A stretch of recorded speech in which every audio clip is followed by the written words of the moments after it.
first question is about the global startup communities. Why Techstar and Startup Ground are going to building up this community? What's the reason? What's the passion about it? Yeah, please. So Techstars has really two stories, right? So you have Techstars and then you have Startup Weekend and the rest. Startup Weekend started in the US with the objective of having people experience how to create something in a very short time frame. Actually, Startup Weekend was created within Techstars offices. And yeah, right, that's a fun story. Yeah. And basically, Andrew Hyde, the founder of Startup Weekend, was observing what it takes to run an accelerator, and he wanted to provide a very short version of that.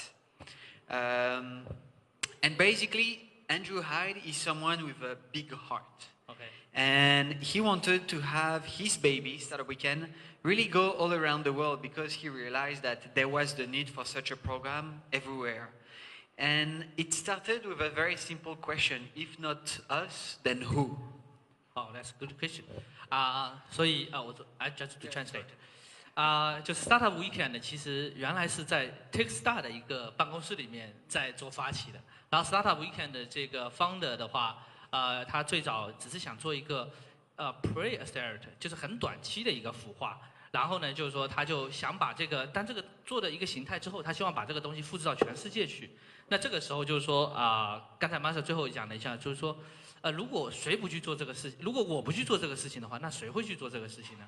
所以他们就开始做 Startup Weekend 的这个事情。大家如果知道 Startup Weekend 的历史的话，它以前是一个叫 Upper Global 的一个 NGO 组织，然后这个 NGO 组织一直做到去年的这个时候，后来被 Techstar 收购。但是我在奇怪为什么是 Techstar 收购它？那他已经刚才解释了这个问题，就是说他是在 Techstar 的这个办公室里面发起的，所以那谁去收购它的？Okay, please. Yeah. So why we build a community, right? So we kind of learned at the beginning, or I wasn't part of the team at that time, but Derek and his friends, I guess, they figured that building a startup can be really tough and lonely, because you're always grinding, you're trying to make your company better and your product better, and so you kind of need to have people that understand what you're trying to do around yourself. And so that's why they started Startup Grind, actually, because they wanted to share experiences, they wanted to share the struggles and kind of help each other to overcome these. And it still holds true now. Because, for example, if you are building a startup, you are really locked in the office and you don't know, sometimes you really don't know what to do. And so you want to discuss these things and you want to discuss it with people that are going through the same things, because they truly understand. And so this is why we do what we do, and we truly believe in that, inspiration, education, helping each other and building those relationships. OK， 大家都知道创业者是非常孤独的，尤其当你去创办一个事业的时候。所以，当你自己坐在办公室里的时候，其实你没有人交流。这个在我自己的创业初期，我将近有3到5年就是这样一个状态，每天我都觉得非常的黑暗。那个时候没有这样的一个活动，没有这样的一个组织机构。这是为什么 Startup Ground 他会开始去做这个事情。他希望通过这种分享，通过这种交流，让大家来到一个地方，一方面听嘉宾的分享，另外一方面大家。在这个 networking 里面还可以做相互的这种交流跟分享，让大家共同的去有更多的一些沟通的交流，去让我们的创业者不那么的孤独，然后呢，同时也能更快的学到别人的一些经验，不管是失败的也好，或者成功的也好，所以我想这是非常好的一个开始。I can probably add something on Techstars because I just talked about Star Weekend. So we were talking with the founders of Techstars, and they admitted that they never thought Techstars would survive past the first 2 years. So from the beginning, Techstars never had that global mission. It somehow, with their success, as they rolled out, as their portfolio of startups grew, as their networks got bigger and larger, basically they got pulled into these countries. But Techstars from the very beginning is a US company who just wanted to help the Boulder, Colorado community. Oh, that's a nice city, just like Ningbo. Ningbo is the Boulder of China. Yeah, it's a very city. That's what I heard. Yeah. 所以就是刚才马 r 补了一下，就是说那个 Techstar 的这个 founder 的故事，他就是在那个科罗拉多的一个城市，也是一个港口城市，跟我们宁波非常像的一个地方。然后 Techstar 的这个 founder 他从来没有想到过说，哎，我们也要去 global。他一开始做这个 accelerator， 他的一个想法就是说，他希望去帮助别人能够 accelerate 大家。然后但是随着这个东西的发展，慢慢，他就变成一个 global 的一个 networking。所以 yeah，thank you very much. It's a very nice story. Yeah. Oh, cool. So the next question is about, so is there any difference between different countries? You know, you two guys now in Ningbo, China, and is there any difference like Sweden, Japan, or Australia? Or, yeah. So what's the difference? Why?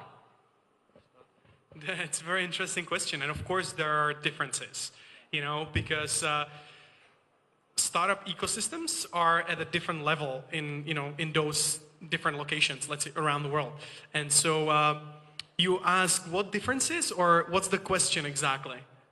Exactly. So, what's, for example, from your study, what's the main difference between different countries? So what kind of things will bring this kind of difference? That's a very hard one, actually, to really kind of compare, you know, different cities and different ecosystems. But let me think. For example, of course, we started in the US, right? And let's say we started in Silicon Valley, which is kind of like mecca of startups, right? So now you can see that it's on every corner. If you go to Silicon Valley, there is an event. There is a startup event or something like that. So there's basically the culture already. When I first arrived in San Francisco, I have been there only once. And I landed at the airport, and then I met my friend. And you know, I just asked him, you know, so what are we gonna do tonight, you know? And he said, okay, so let's go for some event. And I said, okay, could you just find something? And he just like looked at his phone, and a couple blocks away, like 5 minutes walking from his apartment, there was like some pitch night, or you know, some sort of like black box kind of event, you know. And so it's everywhere, every single day. And you know, compared to other ecosystems, let's say even Czech Republic, you know. So I'm from Czech Republic. It's quite a small country. We only have 10 million people, and so definitely the level is different. You know, people don't really think globally. People are kind of like, you know, we are trying to teach them this kind of, you know, really to be more open-minded, you know, which is really helping them to get that Silicon Valley mindset, let's say. But yeah, I will let Matthieu to, you know, kind of from his perspective. I will think about it, because I think it's very interesting questions. We should be talking more about these differences. Okay. Yeah, thank you very much. Yeah, may I just quick translation? Yes. Sorry about that. Yeah. 首先，其实 Startup Ground 它是从旧金山开始的。那在旧金山，它有好多的活动。大家如果有时间可以去一下，然后也可以通过那个 Eventbrite， 大家可以查一下旧金山上面有哪些活动。基本上每天一天到晚 anywhere 都是活动。所以旧金山就是这个样子。但是一样，它是来自那个捷克斯洛伐克，他们大概有1000万人。但是那个地方的这个创业生态跟这边、跟旧金山还有跟我们这边还是会有很多的不一样。那因为不同的国家人口也是不一样。但是杨觉得他也要再思考一下，他觉得这个问题很好玩。Yeah. So it's definitely an interesting question. I think from my perspective, you have some trends that are definitely structurally different, right? So if you come to Ningbo, manufacturing is much more present than Shanghai, for example, okay? But then when you look from a development perspective, right? So early stage communities, level 2, etc., more mature, you start seeing systems that are very similar across the globe. Meaning that if you say that a city is at an early stage level, very often that community will be facing the exact same problems, and the entrepreneurs will be facing the exact same problems as other cities in very different cultures with the same level of development. Let's probably translate that first. Okay, yeah, I'll do that. 比如说像宁波，它就是一个偏制造业的城市。那在宁波这样一个创业生态里面，它会更加偏一些产业结构形态的部分，这个是有产业区分的不同。其次呢，在每个创业社区里面，它也会有不同的这个创业阶段的不同。比如说，有的城市它会更多的偏早期创业，有的呢可能它会更加成熟，有的呢可能是更大的一些大产业、大集团。那在不同的这个部分，它的这个生态结构在不同的阶层里面，它都会面临同样的问题。如果我们去讲这个创业社区的话，这是有共性的地方。Please. And that's where things get really exciting and interesting for us, and probably for Jan as well, because we come up when a community is starting to get to the stage where there are needs for sharing stuff, or there are needs for entrepreneurs to experience what it is to become an entrepreneur. And we basically see different things happening at different stages. So Ningbo, you start having startup weekend, you start having startup grind. This means that it's a relatively young ecosystem. Whenever you're going to start having successes, right? I don't think there has been exits in Ningbo yet, or probably just a few. When you're going to see that being more systematic, when you will have entrepreneurs being interviewed on television, when you will have many more events, you will see that Ningbo slowly is going to switch to another level, and things will change. And these are things that we can predict over time. So at Techstars, we came up with a matrix based on 5 criteria, and we give ranking on each of these different criteria, and we are somehow able to understand what's the level of development. And after having assessed the situation, bring the solutions, And very often when we talk to governments, we'll say, well, this is where you are. Now what you need is to foster communities, places like Big Bang Coffee where people can meet, have events like Startup Grind, Startup Weekend, right? Or on the other hand, if the ecosystem is already much more mature, we'll say, well, you really need to simplify how angel investors give their cash to startups, right? Simplify the taxes and stuff like this. But you know what I mean? That conversation happens at different stage of development, and we know, we can anticipate already. Which stage we are actually? Ningbo is still pretty early. Okay, so pretty early. Pretty early. Okay. So I translate. Go ahead. 其实大家会发现，就是说，在每个城市，它活动的多少和大家聚会的这个产次的多少等等，它其实只是一个参数和它其中的一个评估的标准。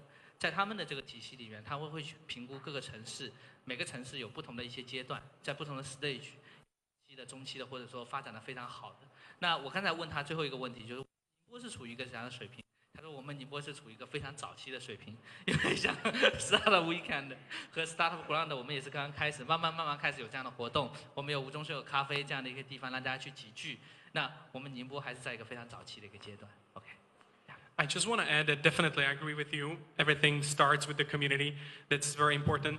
But also what I love so much about the global community is that we can all learn from each other. Because yeah, there are definitely differences, but for example, I'm excited in China, let's say, yeah, and I don't want to talk about the level of development because I definitely think that, for example, Beijing and Shanghai and like these places, they're like definitely one of the most developed ecosystems actually. Maybe they have some things they need to work on, but it's the same everywhere around the world. It doesn't matter, but. For example, I'm super excited about the work ethic and the discipline that Chinese entrepreneurs have, especially those that I meet in Shenzhen and places like, even Beijing, Shanghai. And that's something that, for example, we in Europe and even in the States, we can learn from them, like these characteristics and these things. So I'm super excited about that. And, thanks to events like Startup Weekend and Startup Grind, we can actually connect, the whole community. Because as I said, if you are part of Startup Grind, you can come to Silicon Valley once a year. You can meet people from all around the world, not only US, but you can meet people from Pakistan. We have events there, and it's definitely challenging for them as well because they face different problems and different issues in those communities, and so we can all learn from these experiences and these stories. 所以Yang他会从更多的从全球的这个创业生态的一个角度来看这个问题。其实你从中国的角度来看，你像北京啊、上海、深圳，它的整个创业生态和它整个 ecosystem 会更加健全，在那个地方也会有很多更加成熟的一些创业者和一些创业的一些组织。那种即使 Startup Ground 去组织的时候，他们相互之间也能够有很多的交流跟交汇，所以他们也会有很多的互动。包括他们最后的 conference 在旧金山，他们相互之间可以去碰到巴基斯坦的这个 Startup Ground 的 hosting， 你可以在那边去问他说，你巴基斯坦大概怎么样？所以这个地方就是说这个生态的一个角度，它是 global 的，但它又是 local 的。从 local 的角度来看，它会不同的阶层嘛。从 global 的角度来讲，大家可以相互之间去做学习和去做对应的交流嘛。So my next question is what is the best ecosystem startup community city you guys think in China? Which city, which Chinese city you think is the best, they have the best startup community?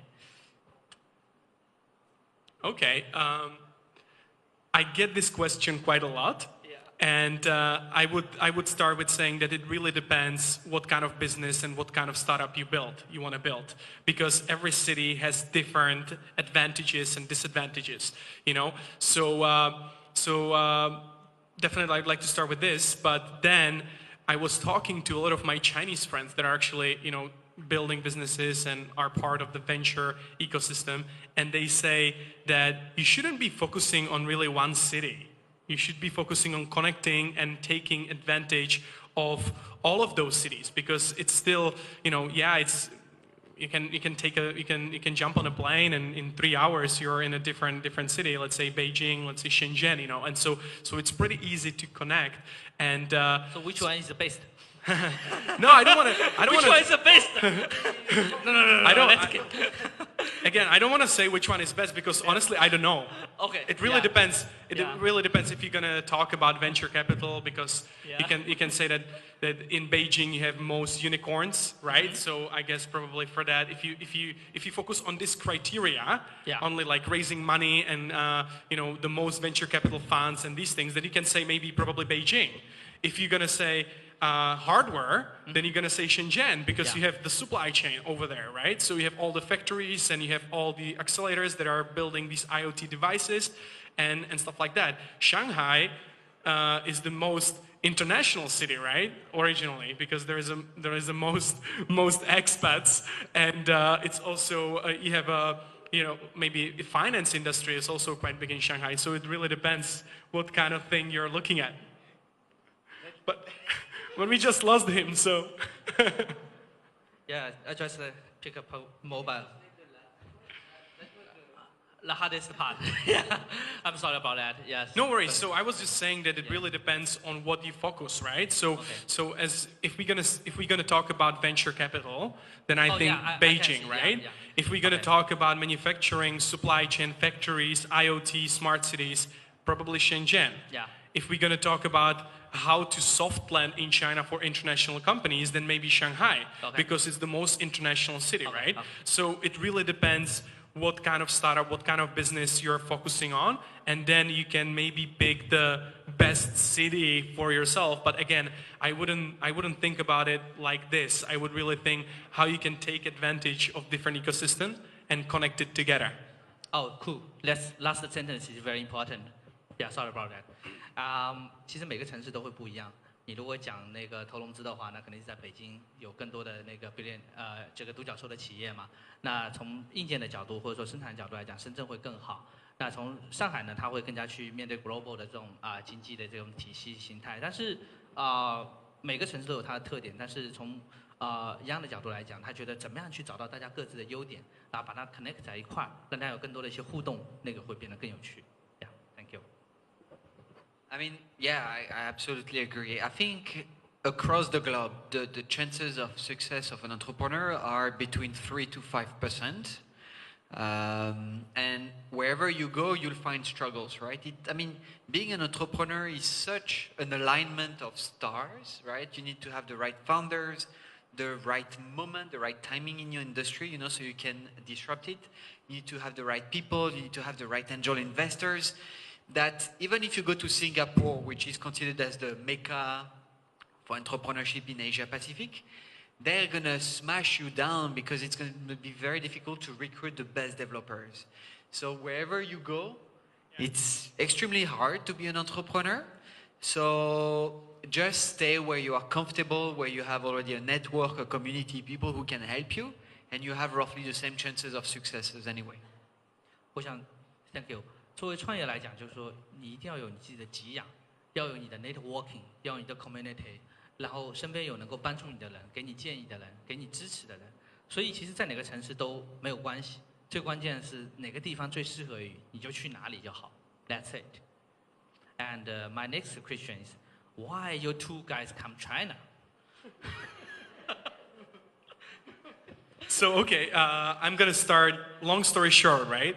Because I came to China roughly 2 years ago because I had a business.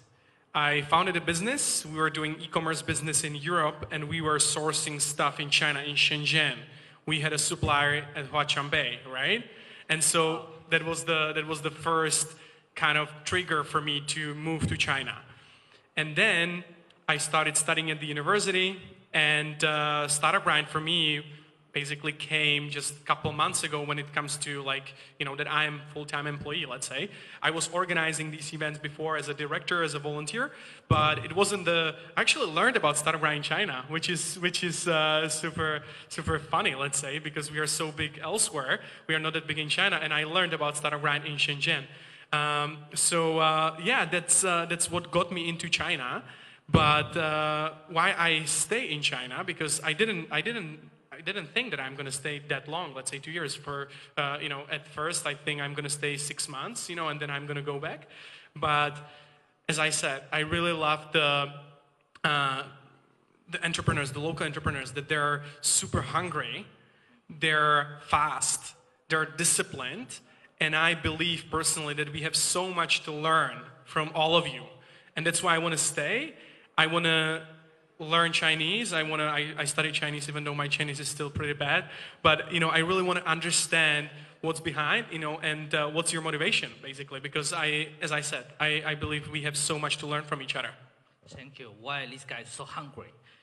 Yeah, and Yang 他最早来中国的时候，是因为在做那个贸易，他在做采购，然后到华强北到深圳，来做，这是为什么他来深圳的一个主要原因。他原来的计划可能就只想待个6个月或者半年，这样就差不多结束。但他现在在那个也在读大学，然后现在成为了那个就在1、2个月前成为了 Startup Ground 的那个全职的这个这个 FO 的这个工作人员。之前他一直是在组织这个 Startup Ground， 而且他接触到 Startup Ground 也是在深圳接触到的。然后对他来讲，为什么他希望长期留下来，然后去推进这个事情的话，他会觉得就是说，在深圳，他能够看到那么多人那么 hungry， 那么想成功。hungry 这个词，我如果记得没错的话，我在跟那个今日资本的马骏聊的时候，有一次他说，当他们第一次投资刘强东的企业的时候，他在刘强东的眼里看到了那个 hungry， 这是为什么他们去投资京东。而且当时他们给的应该是2000万美金左右，但是刘强东最早只要200万美金，所以我觉得这个是非常就是包括乔布斯讲的 "Stay hungry, stay foolish." Yeah, so I think it's. Yeah, what excites me is the speed. Yeah. Because 2 years ago in Shenzhen was quite different 2 years ago, and now you can see the skyscrapers everywhere. Even though they had skyscrapers before, but like they're building skyscrapers every single year. Yeah. And as well as the pricing over profit.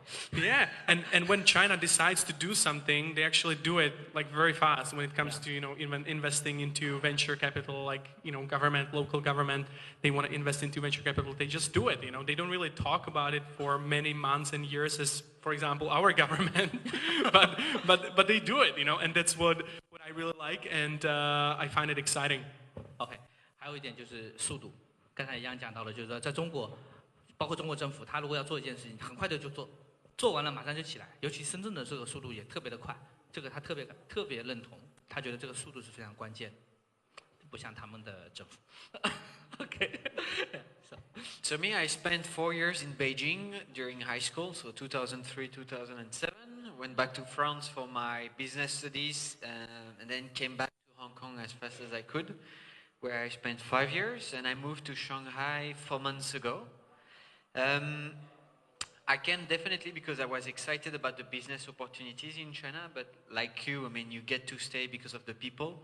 And more, my understanding of the startup communities in China is that while US startups impacted the world, in the past 10, 20 years, more and more we're going to see Chinese startups impacting the world, right? What's exciting is that Chinese entrepreneurs haven't figured that part yet. You still see many entrepreneurs trying, but still failing. And this is why it's very exciting to be right here, right now, because in the coming 5 years, entrepreneurs will figure out how to crack the international market. And I want to make sure that Techstars is part of it, because it's going to be a very unforgettable adventure. Yeah, I know that. I know that. OK，Matthieu 他在北京上了4年大学，然后去香港，然后4个月前移到了这个上海。然后Matthieu 他的感觉就是说，在过去的20-30年当中，是很多美国的创业企业在影响全世界，但是很快，其实现在我们很多的中国的创业企业已经在影响全球了，已经在影响 global 的这个 market。那这个点上面，其实很多的我们自己的中国的创业企业可能都还没有意识到。我记得这个李开复今天他在那个微博上发了一条这个微博，就是说是那个 Bloomberg 的这个 marketing 在那个采访他，就是因为美图秀秀今天刚刚上市，在港股上市，然后他们在问说，那美国人会用美图吗？美图秀秀 ，so it's just a Chinese local startups they are using like when you take picture and you can make yourself beautiful or such kind of things. I need that. Yeah, that one. So yeah, you really, I really need that, you know. 那所以就是说，其实Matthieu 他想讲的就是说 ，Techstar 它是一个 global 的一个创业生态的一个地方，也是一个 global 的一个孵化器。所以其实这也是大家走向全球市场的一个非常好的通道。那这个时候我们如果走得早，那我们可能就会有更多的机会。Yeah, thank you. Now. What's next? Also, we should ask you some questions. You can code back if you like. Because we also want to learn something from you. Yeah, thank you very much. And everyone knows when we building community, it's super hard, and especially when building it apart. And most of the people, they will have this passion in a certain time, like 1 year, 1.5 years, normally, comments, and then they will gone. So what's the passion? What's the reason to make your team to keep going? So yeah, that's the question. So is it? I guess your question is about motivation, right? Of people within the community. Let's say even volunteers, because we work with a lot of volunteers. Yeah. And we are discussing this with Matthieu before because it's a everyday challenge for people that are working with volunteers, and our organizations are basically fueled and they're based on volunteers, you know. And me personally, what I have found that works the best is that you really take those values that we had over there and really even, take them and apply them within the whole, within your team, let's say. And so you really try to provide as much as value as possible, and try to build that relationship with those volunteers and try to figure out why they're doing that startup weekend or that startup grind event in that city. And you really try to kind of figure out and then provide value. So what I do personally, I work with those directors in, let's say now 40 cities around Asia, and I'm trying to make connections. So if I know that they have businesses, some of them, they're not only students, but some of them are business people, some of them have funds or stuff like that. And when I see opportunity that could benefit them, let's say their business or their personal life, then I'm just going to make that introduction or really provide that value, even though I don't have to do that. But I kind of figure that this is the way how they start seeing the power of network, what we have. Because I'm connecting people from all around the world, not only within Asia, but when they travel to Singapore or some other places, I really try to make that connection because I believe that it's going to benefit the whole community, and then it's going to show them that what we do makes sense. Because at the end of the day, this whole business is all about people. It's a people business, and so you need to build those relationships and provide value through these relationships. So that's what I have found that works very well. But I'm very happy to learn from Matthieu as well. Okay, yeah, let me translate first. Yeah, thank you. Thank you very much. 其实我刚才问的一个问题，我刚才问了用中文讲，就是说，其实整个社区的发展跟建立是非常困难的。那大部分的热情其实会在1年到1年半左右会消退，就是大部分人他都会在这个阶段消退掉。那什么是支持他们这个团队能够继续运转下去，去继续支持这个社区，去继续能够建设下去？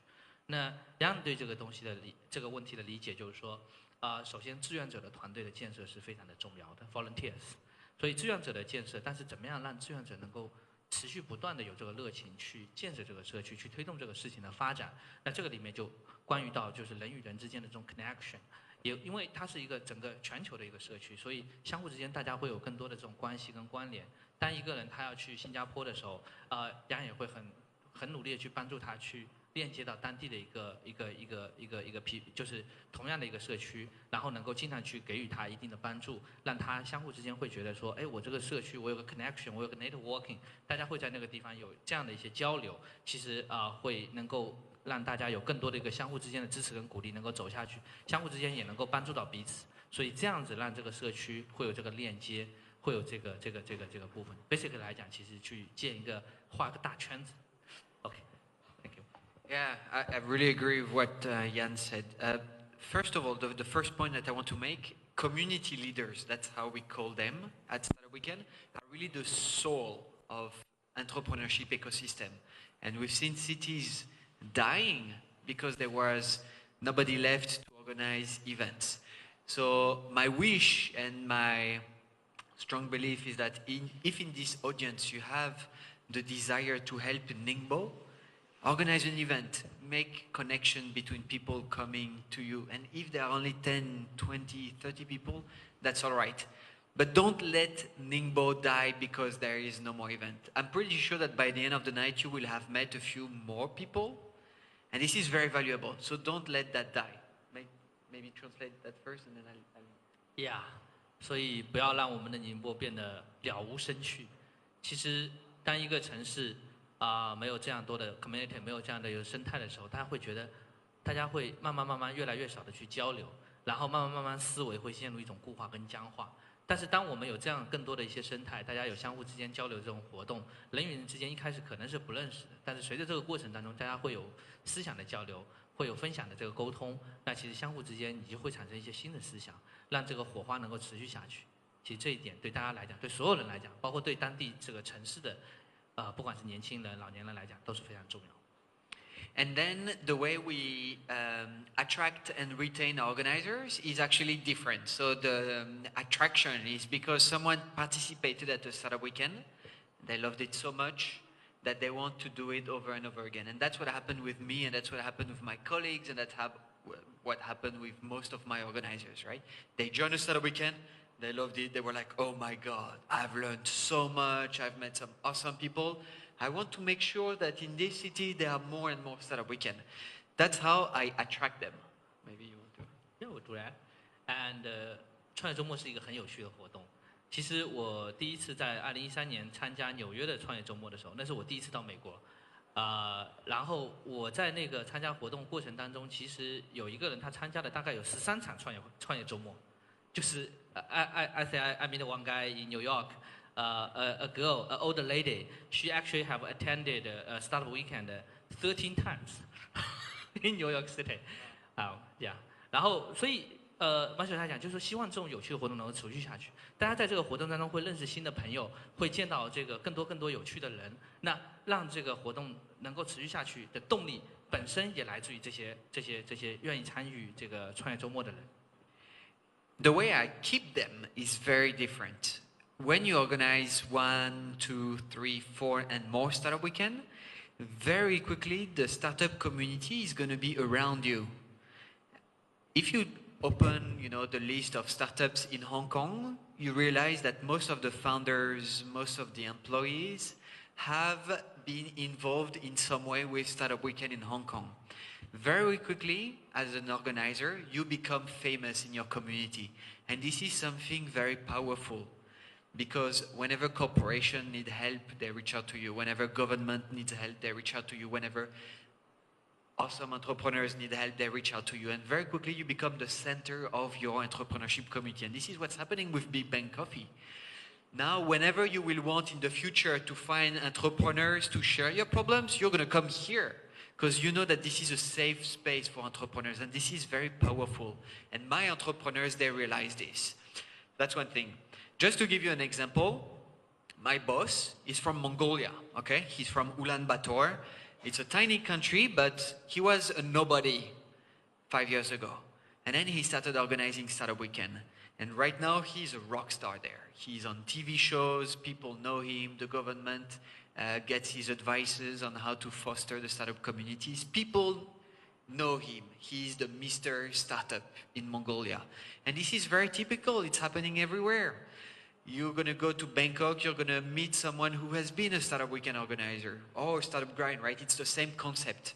But basically, our organizers very quickly become the leaders in that ecosystem, the people who you go and talk with when you need help.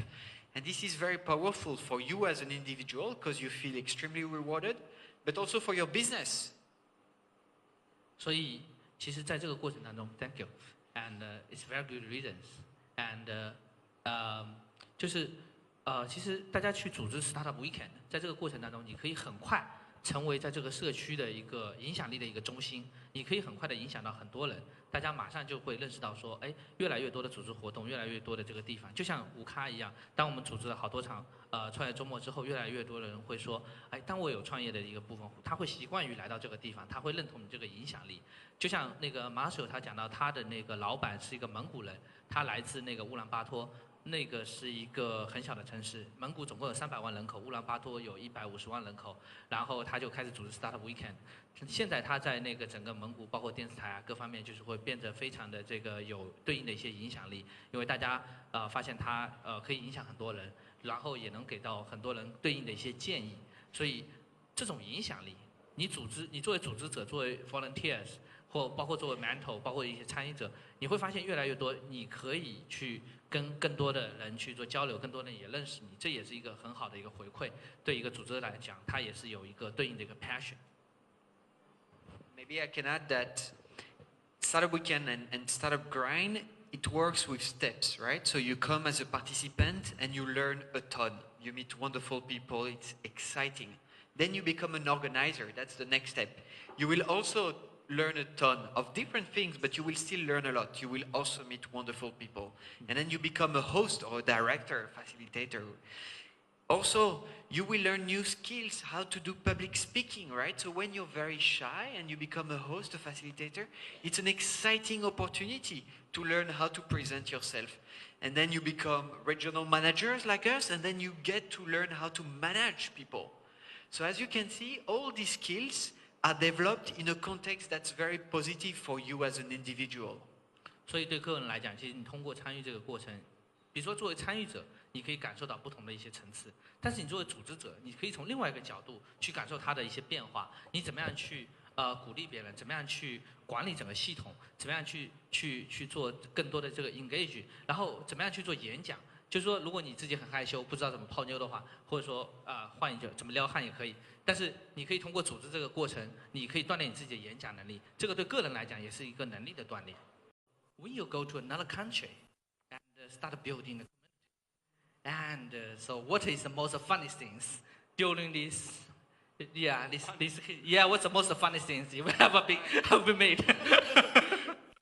I don't know about funny things, but every time I go to a different city, I'm always super excited because, you know, as you said, like that's the community, and you can. What I like the most about Startup Grind and Startup Weekend, because they're basically everywhere, you know. So wherever you go, you can just, you know, reach out to those people within the community. You can meet people. You can get set up very easily, and I'm always super excited about building new relationships in those cities, and that's what I enjoy the most, actually. Just meeting new people, learning their stories, and learning from them at the end of the day.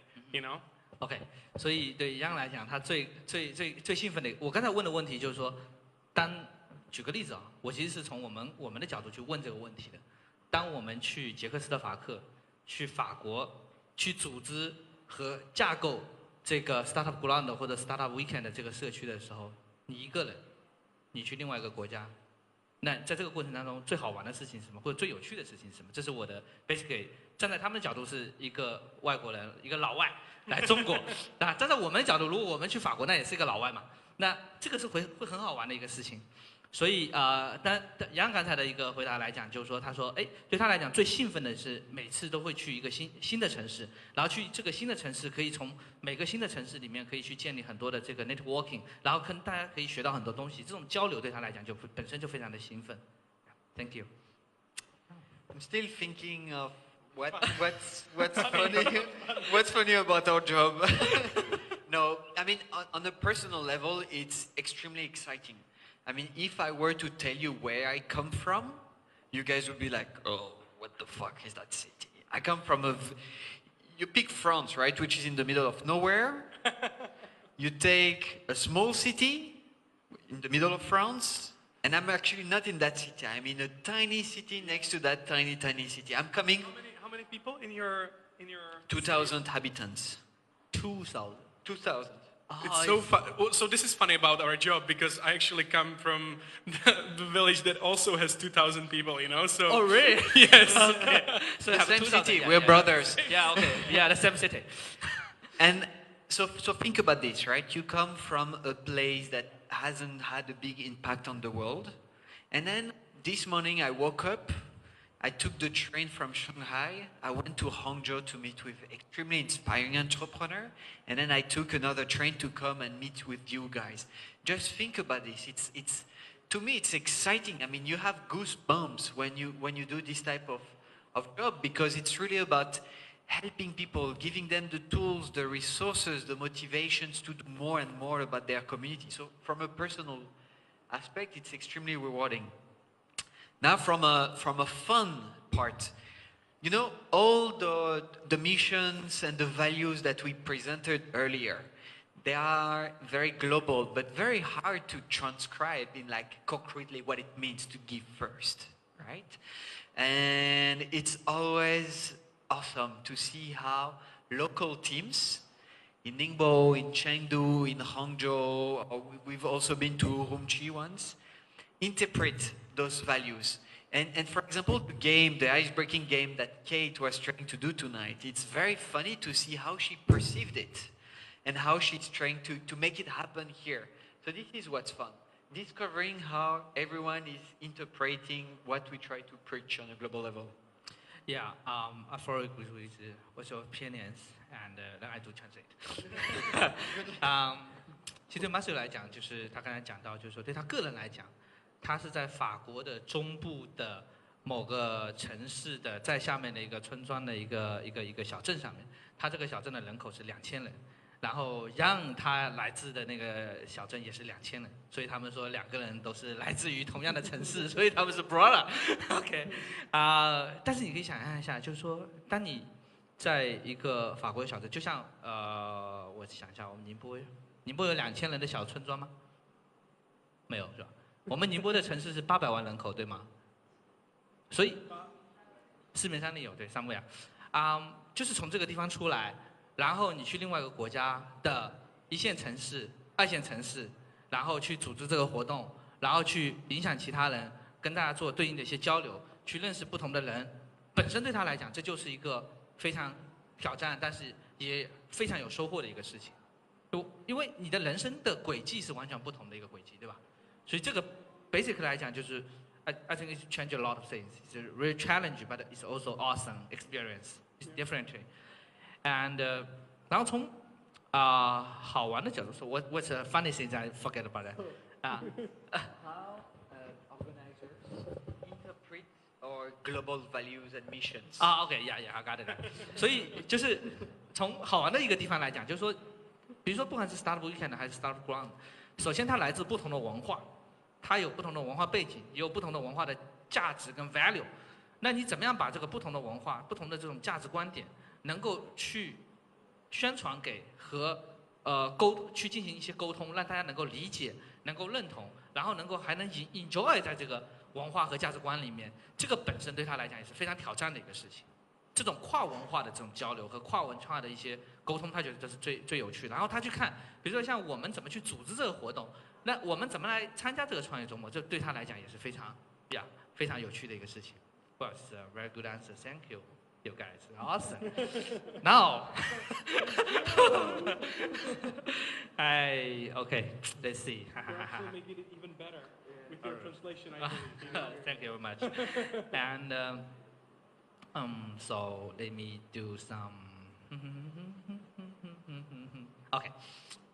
So if you guys got a chance to do all these kind of things again, what kind of things you must will do it? What kind of things you will never do it again?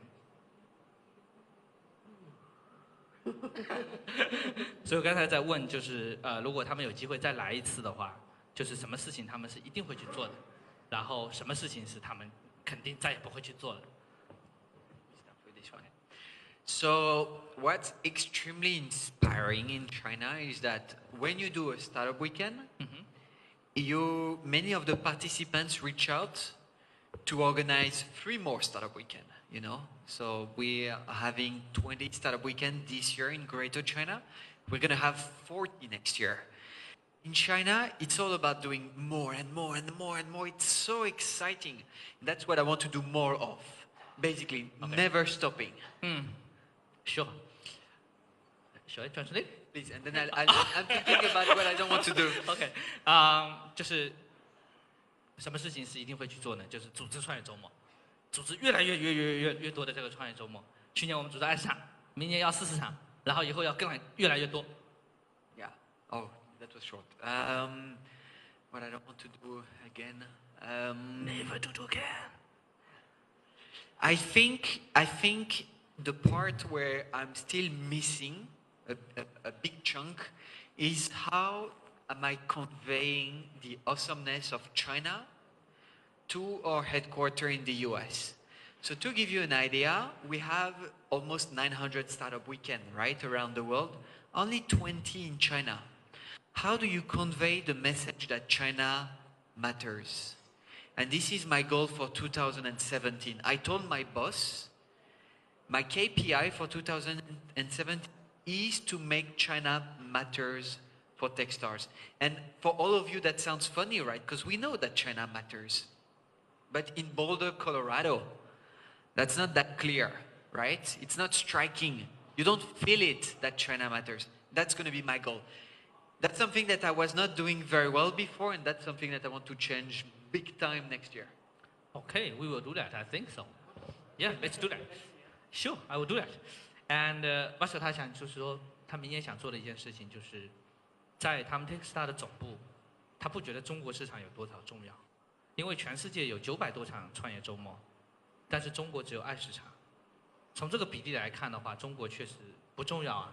但是你不管是从经济体量，从我们创业者的角度，各方面的角度来讲，中国都是非常重要的一个地方，也是一个非常重要的市场。所以站在 Matthieu 的角度来讲，他非常希望，就是说明年能够让总部感受到中国是非常重要的一个地方。Yeah.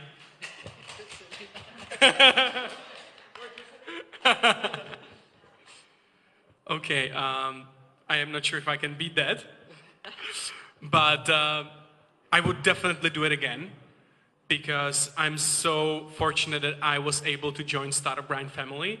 And first, it was as a director, hosting these events, and now I got this opportunity to be basically helping all of our directors in this region to grow, and it allowed me to meet amazing people.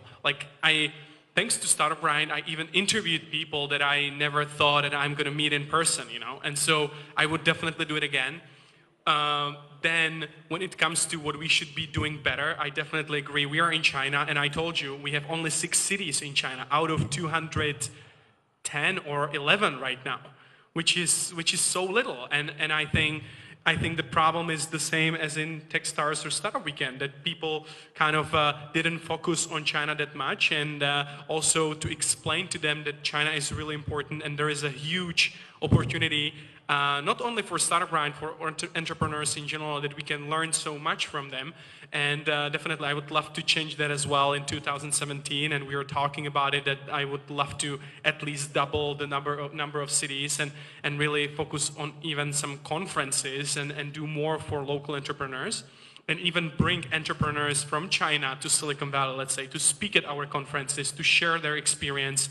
And as I said, learn from them. So yeah, this is something what we need to change, and I hope that I'm really pushing for that all the time. Like I'm talking to, just yesterday we have a Slack, we use Slack, for communication within the team. And we basically, kind of share everything when it comes to conferences, our global conference and the community. And so yesterday I was pushing a couple of speakers from China that they should be speakers at our conference in Silicon Valley, because as I said, I believe so much that we have so much to learn from China and from Asia. So I hope it's going to happen. And actually being here, this helps because we are connecting with the local community. If you love what we do, we are very happy to support you anywhere. Not only here in Ningbo, but if you want to do something outside, if you want to connect with people outside, we can do that. We can do that very easily right now. We can just send an email, and it works like that. It's so easy. So I would love to foster that ecosystem even more. And thanks to even Matthieu. Yes. What kind of things you are never to do that again? What kind of things you are never to do again? You can translate that first. Okay. So I change it first. Okay. 刚才杨讲的就是说他一定要去做的事情，还是他非常认同 Startup Ground 的这个理念，然后加入这个 Startup Ground 让它变得特别的不一样。You are already amazing people before you joining the Startup Ground, And 但是他在这个过程当中，他看到很多人，也经历了很多创业者的这种交流跟沟通，所以他觉得可以从我们中国的创业者身上学到很多东西，他可以让更多的这个人参与到整个硅谷的这个 speaker 的这个过程当中，他们包括昨天也在聊，就是在 Slack 上面在沟通嘛，所以这个点上我觉得也是非常有意义的一个部分。通过这样的一些活动和组织，让 global 的这个创业生态了解到中国的这个创业者的一些情况，那能够让大家有更多的一些交流。Yeah, thank you very much. Okay. So now the things that we would never do again. Yeah, that's a question. So you really want to grind us, here on the stage. Let me think.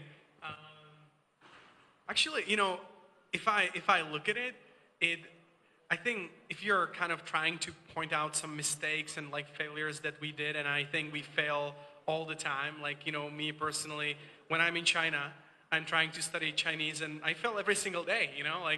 When I'm talking to people. So I think it's actually important. It's part of the process, and I think you cannot really change something in a sense that you will never fail or you will never do that kind of mistake. I think you will always be doing mistakes, maybe different mistakes.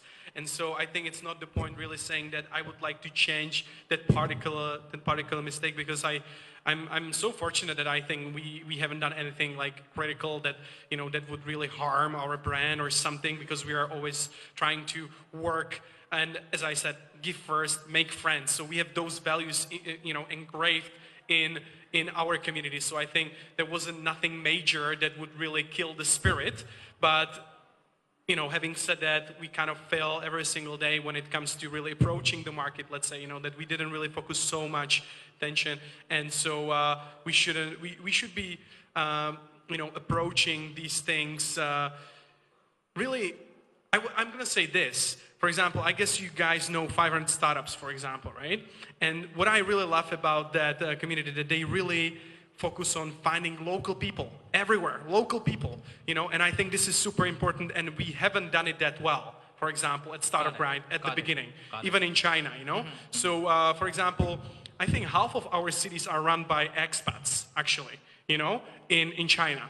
And I have been trying to recruit more Chinese, because I truly believe it should be local people that are going to be building the local community, like yourself, guys, because you understand it the best, even though some of our directors have been living in China for many, many years, but still we are just like Laowais, we are still foreigners. And so I think we should be focusing more on that local side of things. Yeah. And so this is something what we should be doing better, not only China, but also other locations, other parts of the world, because I think this is super important. I truly believe in the international and global mindset, but what we do at Startup Grind, even in other places, is that we build the local communities, then we connect those local communities with the rest of the world, and that's how you build a global community at the end of the day. So this is what we should be doing better, I guess. Yeah, I fully agree with you. International, global insight, but local people, local communities. That's very important things. Yeah. 所以就是像刚才讲到，就是说，如果说有一件事情以后一定会把它做得更好，那就是本地化。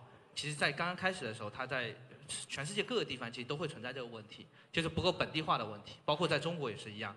所以，其实我想，这个包括我们企业开展业务啊，包括去开分公司啊，你一定要是本地化的，找到本地化的人，但是你有一个全球化的思维。那这样子的话，就是说，通过这种链接，大家建立了一个 connection， 那能够让大家链接起来。Great. I found what I want to change.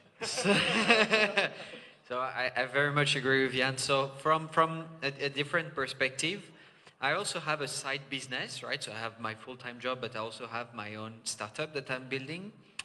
And for both the startup and my job at Techstars, I'm realizing that I was very much trying to put data and very analytical answers. You know, so when there was something that was feeling wrong, I was trying to interpret it, try to understand, give it a chance, and see how it goes. And in 2016, I've realized that actually my intuition, you know, what you have deep down, is actually not that often wrong. So what I want to not do again, when I have a deep intuition that something is going wrong, I want to cut it immediately. And I've had to fire some organizers this year. It's very painful. The first time I had a conversation with them, I felt that there was already something wrong. But I wanted, you know, to be pragmatic and constructive, and, you know, I hang a little bit, etc., etc., etc. Well, I should have cut it the first time, not waste hours and hours over the phone. I mean, I was in the US, I was having call with someone in Shanghai that had to be fired. It was not fun. It was in the middle of my holidays. I really had better things to do. So this is something that I won't do again. When I have a strong intuition, whether for my job or for my startup, I'm going to follow that intuition, even though I'm supposed to think analytically. Make decision, even it's wrong. And as early as you can. Yeah, as early as you can. 在中文来讲就是早死早超生，就是其实我觉得非常认同马师傅刚才讲的这个话，就是说，当你发现有些事情不太对劲的时候，你觉得应该做出改变的时候，马上去做出改变，不要在那里等待，不要在那里犹豫。然后，当你认为这个事情是不对的时候，你接受它，改变它，然后马上去做。Thank you very much. It's great. 大家现在可以，我觉得还是大家先问一些问题，这样比较好。No worry. Okay. Some questions. Yeah. It's questions. Yeah. 马雪你们好。然后我问2个问题，一个的话呢是你们说在中国的话呢要开，比如说200个或者300个的这个startup 的 weekend 或者 ground， 那样的话呢，比如说在西安，那这个是的话，在西安是你们是没有开的。如果说在西安去开的话呢，你们 startup 会提供什么样的帮助，或者提供什么样的支持？这是第一个问题。第二个问题的话呢，我觉得这个组织的话呢是一个蛮好的组织，特别的话呢对这个创业者刚开始的时候来讲。但是的话呢，任何组织的话，它都是有一个好的一面，也有一个坏的一面。坏的一面是什么呢？就是说，因为对于一个创意的来讲的话呢，所有的一个好的一个最原始的，它都是一个点子。那这个点子的话呢，在中国的话呢，它存在一个很严重的现象的话，就是拷贝，就是说复制。一个好的点子，比如说在我们宁波的话呢，你们也说宁波是一个初创型的，或者是一个很早一个阶段的这么一个城市。那如果说同样一个点子出现在宁波跟出现在深圳，对一个智能硬件来讲的话呢，那可能在深圳的话，它可能是发展很快，但是在宁波的话呢，就未必见得。那这个的话呢，我不知道，就是说这样的一个组织的话呢，实际上在无形中的话呢，它就把很多的创意就公开了。那这样的话呢，你们是怎么认为的？好，谢谢，拜拜。So first of all, I love Xi'an. I would love to go there. The first step is try to have a few people from Xi'an attend a startup weekend somewhere else. Because you're going to get the format, you're going to get the spirit, you're going to start understanding what's required from organizers. So that's the first thing. And then as soon as you've attended... Oh yeah. Sorry about. 首先 Marcel 非常喜欢西安。然后呢，如果你要举办这个创业周末的话，你先有一些人先参加到创业周末的这个活动过程当中来，你先经历这个过程。And then you reach out to me. right? So you go to china.startupweekend.org, or you contact the QR code I was sharing, and then I get on a call with you. I try to understand, what's your background, why do you want to do it, and then I start providing some tools and some templates to make you successful. So most of the event is going to be run by you, but there are rules and there are some guidelines and there are some templates to really empower you to do an awesome event. And very often I will encourage you to think on the long term, meaning that the point is not to organize one startup weekend, but to really see how you can help your community grow and grow. Yeah, OK，参加完之后就可以找他了。那然后呢，马总会问你很多问题，会问你的背景，包括你的 passion 什么，为什么要做这个事情。然后你一定要知道，就是说你要办 startup weekend 不是就只办一次就好了。你要有一个长期的规划和长期的一个计划，然后怎么样去建立这个创业的社区。然后呢，当马首认同你的这个观点的时候，他会给你对应的一些资料、文档，包括规则和怎么样去做一个非常棒的一个活动。那这些东西他都会支持到的。Yeah, I just want to add because you also mentioned Startup Grind and Xi'an, and for me personally, Xi'an is one of those target cities for the next year that we would like to really start something there.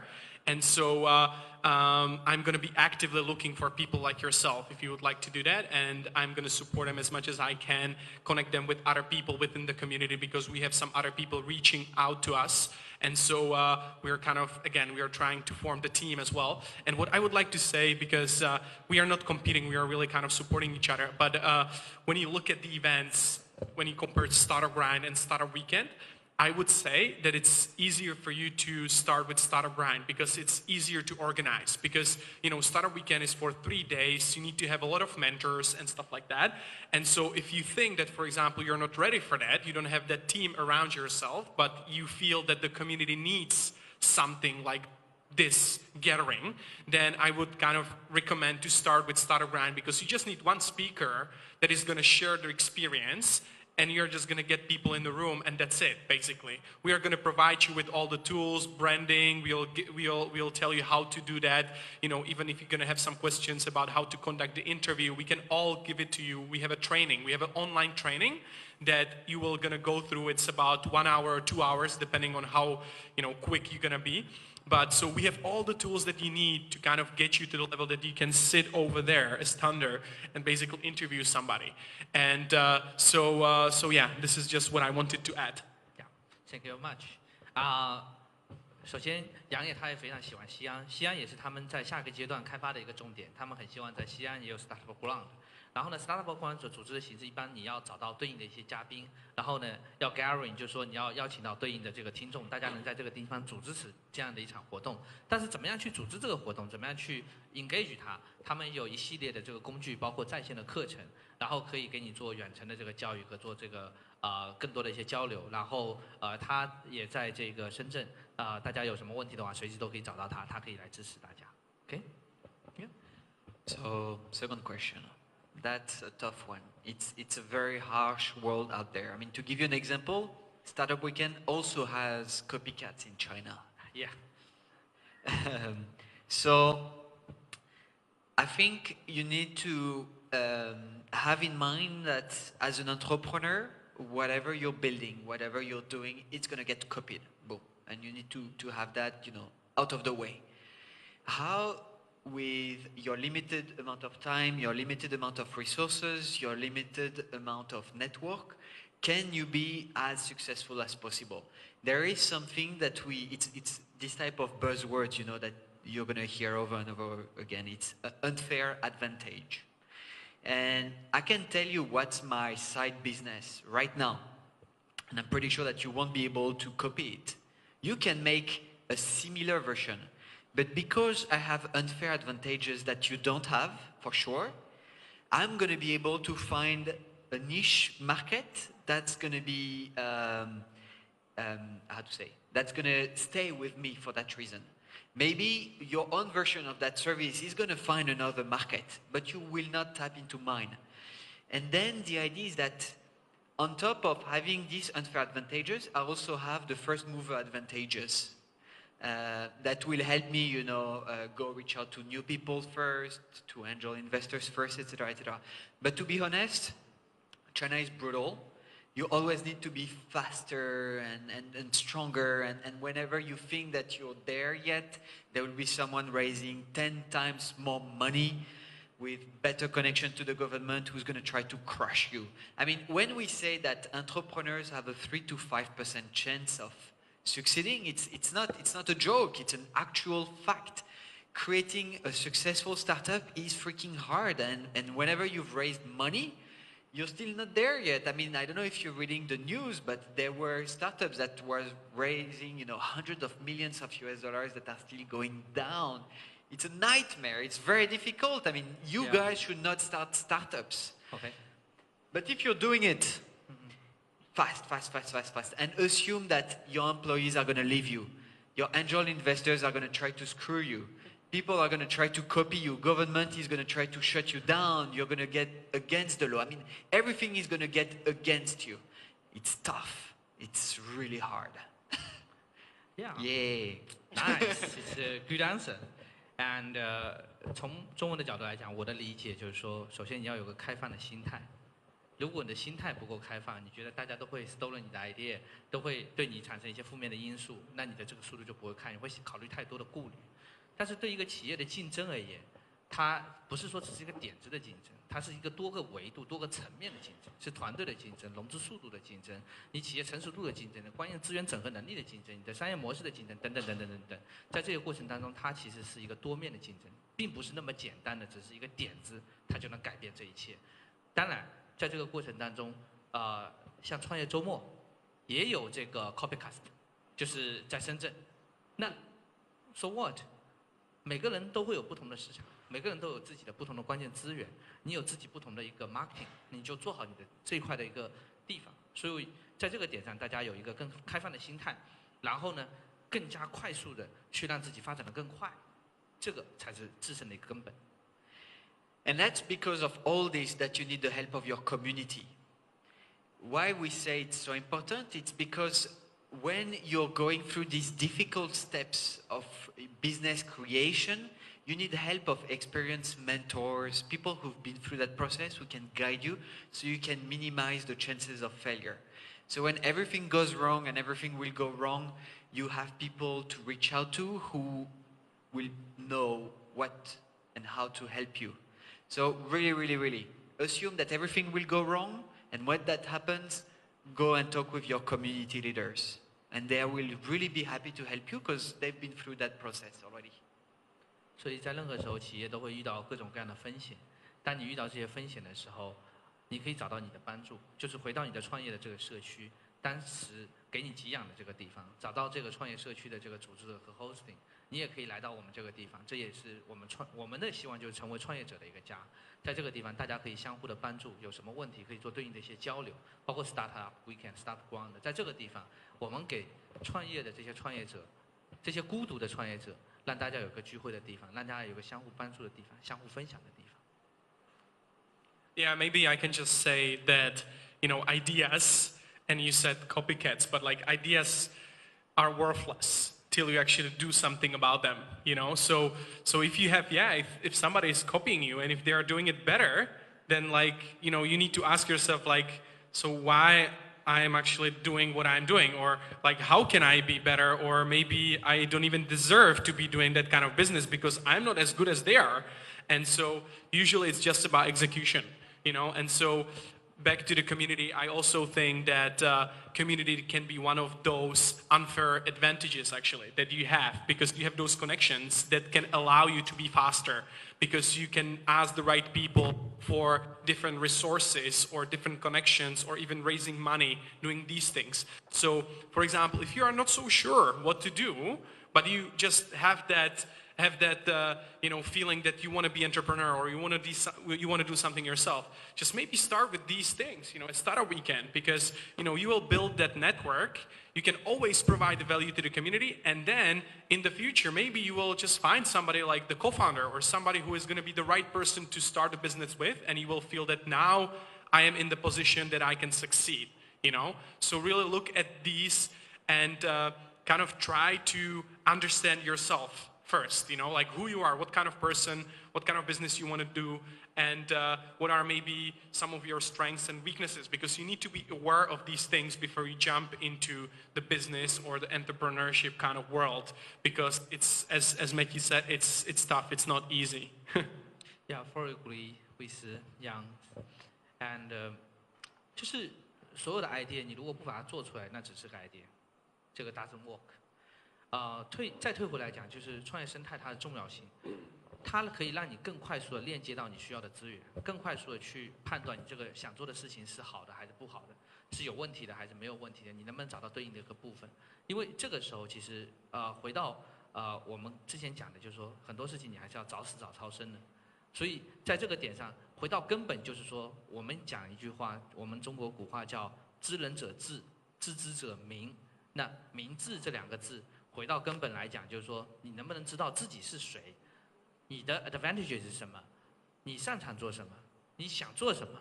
当你把这些事情想清楚之后，那你也能更快的找到你的 co-founder， 找到你的资本方，找到你对应的通道，通过创业社区的力量，通过链接的力量，快速的把你的这个 difference， 你的这个 benefit 进行一个放大，让大家共同去成长，这个是一个非常好的一个路径。Thank you. Any more questions? The question is, I would say, what is the most challenges you face that you introduce this kind of global brand in China, in a city like Ningbo? Because you said this is the fun, interesting part. You see the cultural difference, but also very challenging part. So, because I work in a university, I do alumni activities for my university, and most of our alumni, they are young people. And they are young people, some of them want to start their own business, so they are young entrepreneurs. We are found a way to build up a community as well for them, and to guide them to do better business in China. So this is what I want to hear from you guys. Yeah, 非常感谢。我用中文还是快速的讲一下。作为我们一个宁波的本地姑娘，非常高兴能够看到这个 global 的这个活动能够参与进来，在这个过程当中有这样的一些经历。所以你的名字叫什么 ？Kiki，OK， 所以 Kiki 参加过一次创业周末，然后他非常希望知道，就是说我们的这个 Startup Ground 和 Startup Weekend， 他们在建立这个生态和社区的过程当中，他们遇到最大的挑战是什么？因为他自己现在在大学里面也在做这个对应的这个创业的这个支持活动，是校友的这个校友会吗？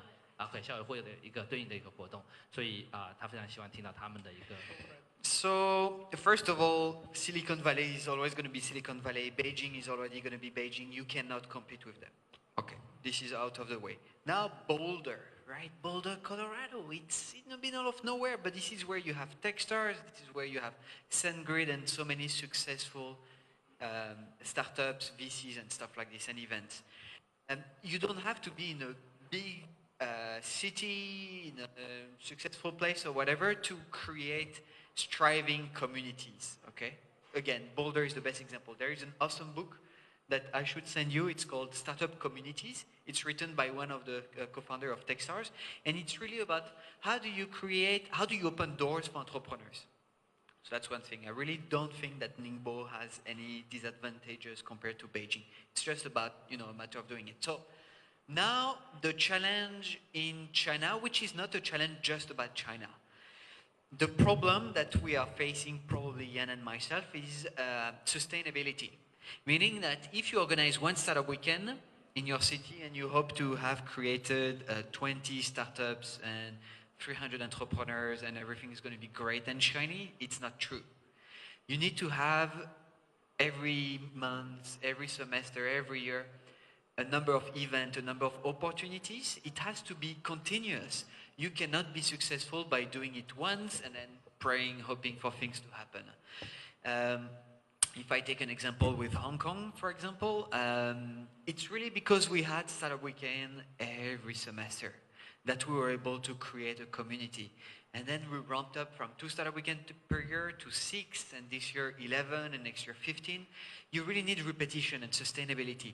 And this is not simple in new cities, because it takes a lot of time on the community leaders. They have better things to do, and they've done it once. Why should they do a second time? So that's one big challenge. we really want to build sustainability, but that's not simple in new cities. And China happens to have more new cities for organizations. Yeah, thank you, Matthieu. 当年轻人他去酒吧和去 Startup Weekend 做一个选择的时候，他到底去哪儿呢？这个其实就说这是一个最大的一个 challenge， 这是一个点，就是说他的在这个活动当中，他需要一些时间去建立这个社区、这个生态在这个城市的一个影响力。那你要去建立这个影响力的时候，你要有一定的持续性，你不可能只靠1次或者2次就解决这个问题，你需要持续不断地做。就像香港，比如说从1个学期1次，1年2次。变成1年6次，再到1年11次，明年有12次，明年有12次。那这样子一点点过来之后，它这个生态会散发出它对应的一些力量，然后能够支撑它继续往前走。Yeah, for me, definitely the continuity. That's one of the issues globally. It's not only China, it's everywhere. But for example, because China is quite new to us, we have a hard time, or what's the challenge for us to find the right people? Like people like yourself, who are kind of energetic and they are passionate about building the community in your city. Because we don't know everybody. Of course, we cannot know people in every single city in China that are like this, that can connect us with the right people. And so that's a challenge for me personally and for us as Startup Grind. And I told you before that we have half of the cities that are run by foreigners. You know, I was running the chapter in Shenzhen because nobody else wanted to do it, or nobody else wanted, you know, from like local ecosystem, they wanted to foster the ecosystem. And so this is the biggest challenge for us, and I'm still trying to figure out how to tackle that challenge. And I hope that you know, some of you, this is going to inspire, kind of like, even you have friends in other cities, you are going to spread the word, and then we can work with these people and really make the difference, kind of, you know. And yeah, I would say this is the biggest challenge for us right now, to recruit the right people that are passionate and that have the same mindset, that see value in the global community, you know, that really understand that what value you can get it. Because many people ask me, like, what support is Startup Grind gonna give, you know, to me as an organizer, and they are always asking about, like, can you invite some speaker from Silicon Valley and like this and that, and I always say, yes, we can, but it's not so simple. You first need to show that you want to do those events every single month, or you want to do it continuously, and that you have built some community before we actually say, okay, now it makes sense that we're going to fly somebody, or we're going to ask somebody if they are in China to fly to your city and to give that inspiration to your audience. So it's always, it's not that simple. It needs to be both ways, you know, that you really need to do something first, show that you are really